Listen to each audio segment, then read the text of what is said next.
और हमारे साथ जनसुराज के जिला अध्यक्ष सर हैं और उपाध्यक्ष भी हैं। हम इन लोगों से बातचीत करेंगे सर से और सारी बातें आप लोगों तक हूबहू कराएंगे सारी चीजों से।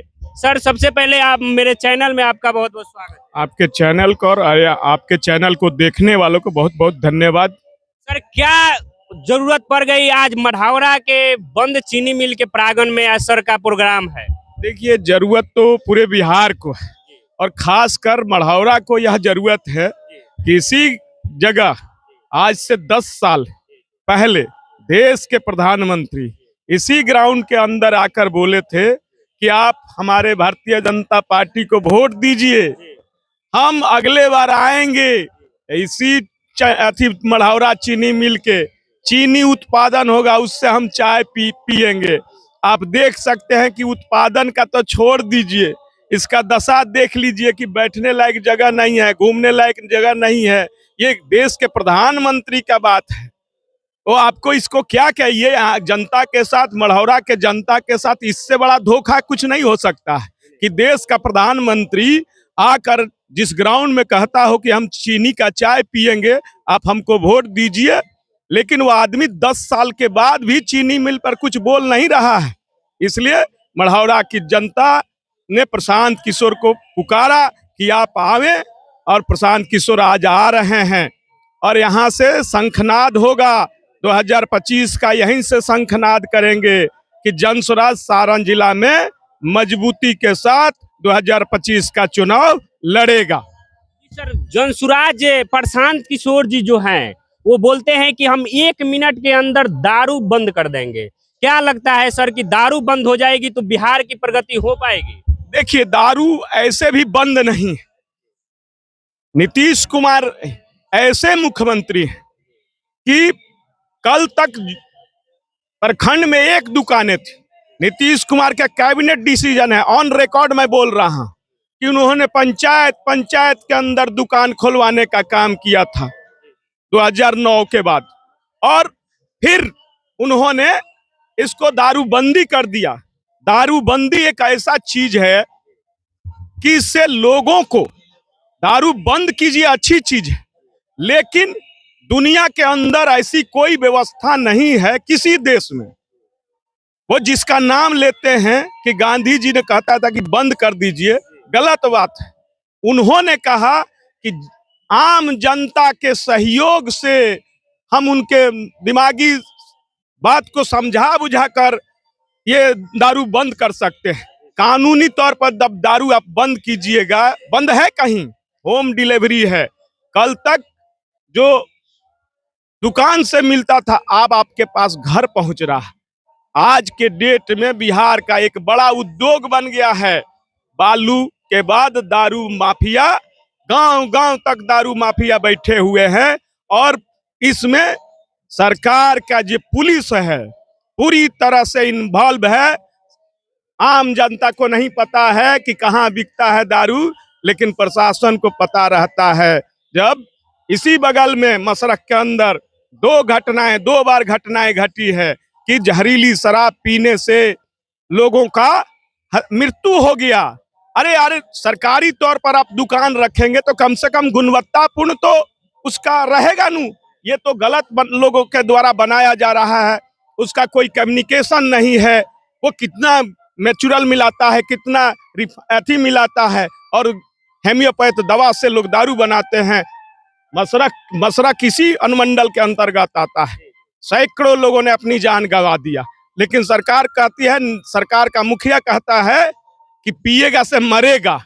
अरे भाई, तो बंदी तो कराओ। इतना बड़ा राजस्व खर्च कर रहे हो बंदी के नाम पर, और कहीं बंदी है? कहीं बंदी नहीं है। ये आप भी जानते हैं, आम जनता भी जानती है। इसलिए प्रशांत जी कहते हैं कि राजस्व का नुकसान से अच्छा है कि दारू को खोल दीजिए, जिससे गरीब लोगों का, आज कई लाख लोग बिहार के अंदर जेल में कौन फंसा है। दारू के मुकदमा में पुलिस उसको अरेस्ट करती है, जो बड़ा व्यापारी है उसको छोड़ देती है। गरीब पीने वाला पर 10 लीटर का केस जमा करके उसको जेल में बंद कर देती है। और बड़ा व्यापारी जब बिहार में दारू आ रहा है, बन नहीं रहा है, तो नीतीश कुमार के पुलिस कहाँ है? लाखों ट्रक डेली लाखों ट्रक बिहार के अंदर दारू से भरा आ जाता है। कैसे आ जाता है भाई? सब जगह स्कैनर लगा हुआ है, सब जगह सब कुछ लगा हुआ, आ कैसे रहा है?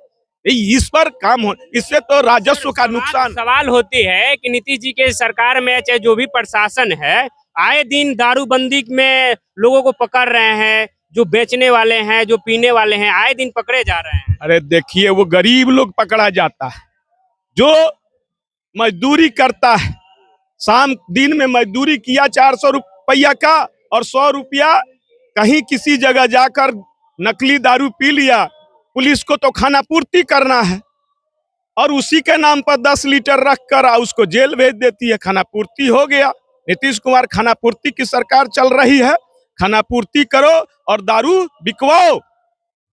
नीतीश सरकार के मंत्री विधायक का संरक्षण प्राप्त है इस दारू के बड़े उद्योग में, मैं ऑन रिकॉर्ड कह रहा हूँ।